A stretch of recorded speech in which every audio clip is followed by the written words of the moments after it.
Como el asunto va de 10 por 10, hemos preparado un decálogo de cómo expandir una serie de televisión. Así que vamos rápidamente con el primer punto, que es, primer punto, el objetivo es la expansión de la serie como una experiencia.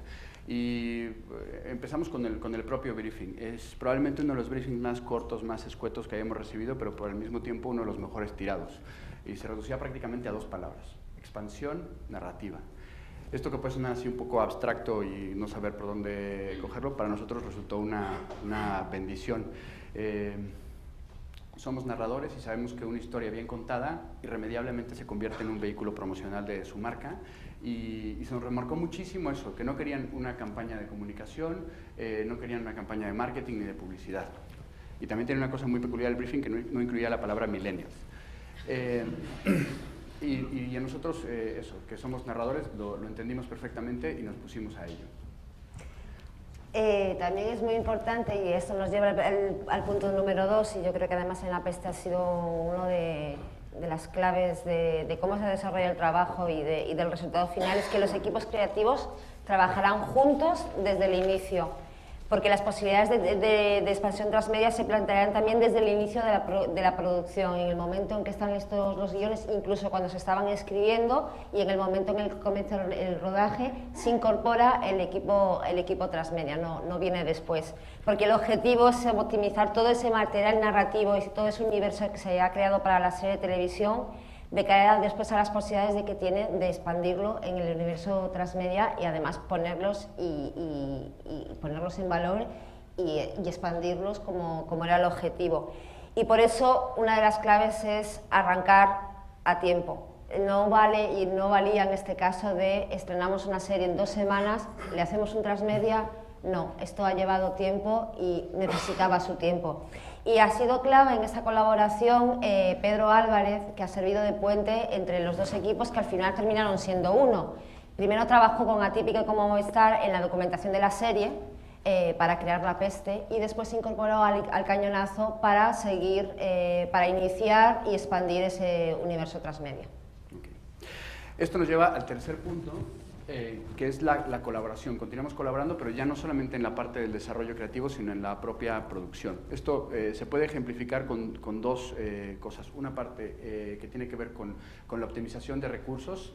Si vamos a tener una producción que probablemente sea la producción audiovisual más cara que se ha hecho en este país, el aprovechar los recursos que podamos tener del rodaje, que van desde localizaciones, actores, maquillaje, música, para el desarrollo del transmedia. Y luego, además de esa colaboración en producción para optimizar recursos, también para lograr un empate, digamos, estilístico, ¿no? O sea, si se hubieran puesto a trabajar los productores de La Peste por un lado y nosotros por el otro, probablemente hubiera quedado algo bastante dispar, y lo que ha quedado es un trabajo bastante equilibrado y que respira Peste por todos lados. Aquí digamos que el mandamiento se resumiría en algo bastante utópico, pero que es lograble, que es tener un solo plan de rodaje. Y para eso, y para aprovecharlo, también se van a utilizar formatos diferentes y bien definidos. No es solo utilizar plataformas distintas, sino también explorar y utilizar formatos y géneros que conecten con el distinto tipo de público objetivo al que nos dirigimos, porque en una audiencia hay de todo. O sea, tenemos por edad, por gustos, por cultura, y también es una forma de conectarlos a todos a través del transmedia. Y además estos formatos reconocibles también facilitan el reconocimiento y la aceptación de la serie, y que al final se difunda, que es una de las claves también para el transmedia y uno de sus objetivos.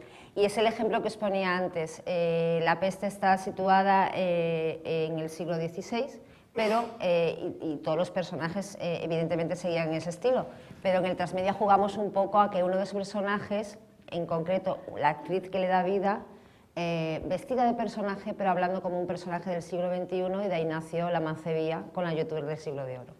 Quinto punto, cada contenido será la puerta de entrada a otro contenido. Aquí, poniéndonos un poco académicos, según los cánones del transmedia, cada contenido que forma parte de este universo tiene que valer por sí mismo, pero al mismo tiempo tiene que ser complementario y enriquecer la experiencia de los otros contenidos. En un ejemplo muy claro de cómo puede funcionar esto, si ustedes han visto La Peste, los invitamos a ver el Transmedia que está en larutadelapeste.com y seguramente su experiencia será muchísimo más rica. Pero si no la habéis visto y, por ejemplo, un día estáis buscando una receta de cómo hacer una sopa de perdices, probablemente deis en YouTube con nuestro programa Yantar, que es el cooking show de La Peste, que a su vez os conducirá a la serie de La Peste. Y para eso también es muy importante diseñar una estrategia que sea muy clara, porque una vez que los contenidos están muy bien definidos hay que conectarlos de alguna forma, de la forma más clara posible para conectar esos distintos tipos de audiencia que tienes, desde los más experimentados hasta los más noveles, de la misma forma que lo hace la serie y de la misma forma que lo hace el Transmedia, para poder explotar todos esos contenidos y sobre todo atraer a esa gente que a veces es como que no se entera. Entonces es una forma de llevarlos a tu terreno. Y para eso también entra vídeo. Entra vídeo. La peste se contagia. Se extiende por medios y plataformas. Se comparte a través de historias y experiencias. Bienvenidos a la ciudad más cosmopolita del planeta. Sevilla, siglo XVI. El universo transmedia de La Peste se sustenta en un constante viaje de ida y vuelta a diferentes niveles. A través de la Sevilla del siglo XVI y la Sevilla actual. Y entre la ficción y la realidad. Una travesía en la que cada espectador puede elegir su nivel de implicación e inmersión. ¿Y qué es esencial para iniciar un viaje? Un mapa. Y una conexión a Internet. El mapa de Sevilla funciona como contenedor de todos los elementos que se cruzan, se complementan y que a su vez sirven de puertas de entrada hacia la serie. ¿Cómo se logra el contagio? Un espectador ve un capítulo de La Peste y algo llama su atención, un auto de fe. Para saber más, accede a la Wikipeste, un sitio colaborativo que condensa toda la información derivada de la peste en la ficción y en la realidad histórica. Historia, sinopsis y biografías. Como la del personaje que protagoniza La Mancebía.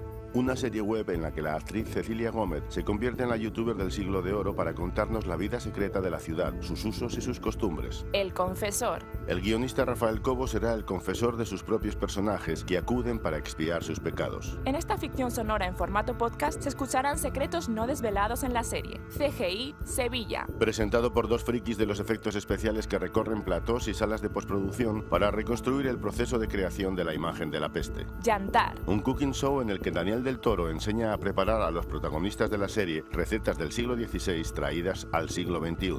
Ida y vuelta. Llegamos al puerto, donde se puede acceder a Ida y Vuelta, un webdoc que desarrolla a partir de documentos y testimonios de expertos, historiadores y equipo técnico de La Peste, datos y referencias de la Sevilla de entonces y de ahora. Los Inquisidores. Un podcast con los audiocomentarios de Alberto Rodríguez y Rafael Cobos, creadores de la serie, que guían a los oyentes a través de cada uno de los episodios. La Ruta de la Peste. El universo transmedia de La Peste se propaga más allá de lo digital. Las personas que visiten Sevilla se encontrarán con señalizaciones que los llevarán por la Ruta de la Peste. Un recorrido a través de las calles de la ciudad que conectará estos espacios físicos con referencias históricas, anécdotas del rodaje y leyendas de la ciudad, contados a través de textos, imágenes, audios y vídeos. Independientemente del consumo de la serie, los contenidos cobran vida propia a través de una estrategia de distribución, en medios propios y ganados. Un trabajo para... La Hermandad, un equipo multidisciplinar que contacta con comunidades, monitoriza comentarios, responde y crea microcontenidos en redes sociales. En total, el universo transmedia de La Peste cuenta con más de 350 minutos de contenido audiovisual repartidos en 8 formatos que reúnen documentales interactivos, ficciones sonoras, webs colaborativas, rutas geolocalizadas, cooking shows, youtubers o making of, y que pueden encontrarse en una web pensada para todos los dispositivos. Esta estrategia transmedia expande la ficción, promociona la serie y la abre a la participación del espectador. Una experiencia narrativa y de comunicación a la altura de las grandes propuestas globales. Os invitamos a dar un paseo por Sevilla. Aquí tenéis el mapa.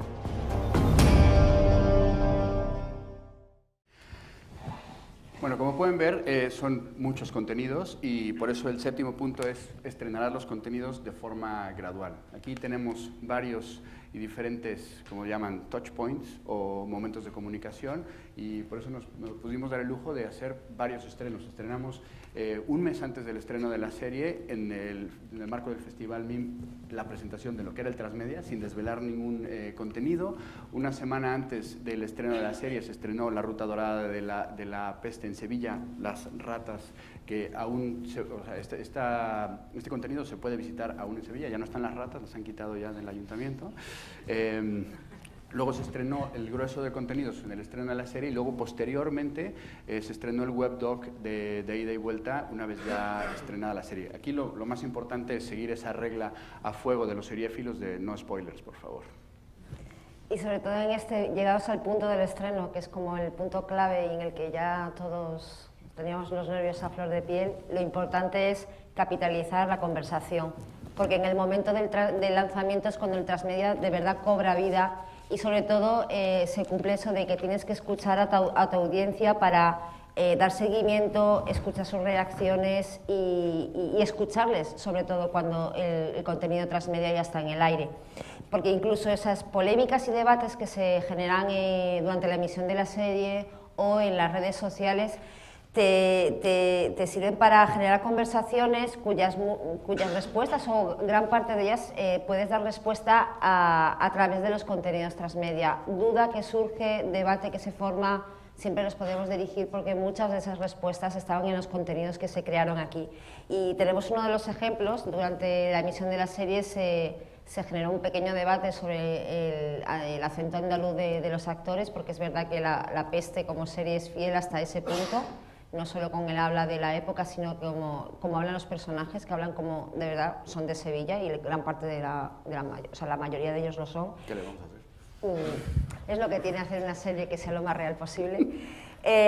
Nos daba pie para hablar del episodio del desembarco de las palabras del webdoc de ida y vuelta de La Peste, del transmedia de La Peste. O sea que al final no son preguntas que se quedan en el aire, no son debates vacíos, no son polémicas gratuitas, sino que en el fondo todo se puede dar fundamento y sobre todo respuesta a través de esos contenidos que no hacen más que completar toda esa temática que se muestra en la serie. 9. Conectar lo digital y lo físico. Como pueden ver, somos muy digitales, naturalmente, pero la importancia que tiene lo físico dentro de los contenidos y alrededor de los contenidos es clave. Por dar dos ejemplos, uno de los contenidos o de los contenidos más vistos y que más hits han tenido son los que hacen referencias a lugares en los que se hizo la serie. Por ejemplo, la isleta de Coria del Río, que fue donde se grabaron algunas de las escenas del arrabal sevillano, pues nosotros hacemos mención de eso en el formato de CGI Sevilla, en el que se habla de cómo se hicieron los efectos especiales de la serie, y al mencionar Coria del Río, pues la gente que vive ahí, inundó las redes sociales de menciones y estaban muy emocionados por salir ahí. El otro ejemplo es el ejemplo que ya mencionábamos antes de las ratas. Las ratas se han convertido en un objeto fetiche, se venden caras en eBay, ¿no? Sí, bueno, hay una lista de peticiones, no os podéis imaginar. Era como decir, yo no tengo la rata, ponte a la cola, porque están muy cotizadas. La verdad que al final se ha convertido en un elemento muy característico de la serie. Y lo que tenemos de la ruta, que es una ruta geolocalizada que está en internet, pero que en su momento estuvo señalizada con las ratas que se encontraba uno en la calle de Sevilla, pues hacían que fuera una especie como de llamamiento a la acción implícito, y luego también un generador de selfies muy divertido. Y llegamos al último punto, que como la serie es la continuidad y es pensarás en las siguientes temporadas, porque no solo es crear contenidos que se puedan defender, valer por sí mismos, sino también esos contenidos que puedan servir de puente entre temporadas para fidelizar a la audiencia, porque entre temporadas realmente es donde los contenidos transmedia cobran mayor importancia, porque sirven para seguir manteniendo ese diálogo que se establece entre la serie y sus seguidores o sus futuros seguidores. Y ya llegados a este punto, La Peste tendrá segunda temporada y ya nosotros estamos trabajando también en la segunda temporada de contenidos transmedia de la serie. Muchísimas gracias.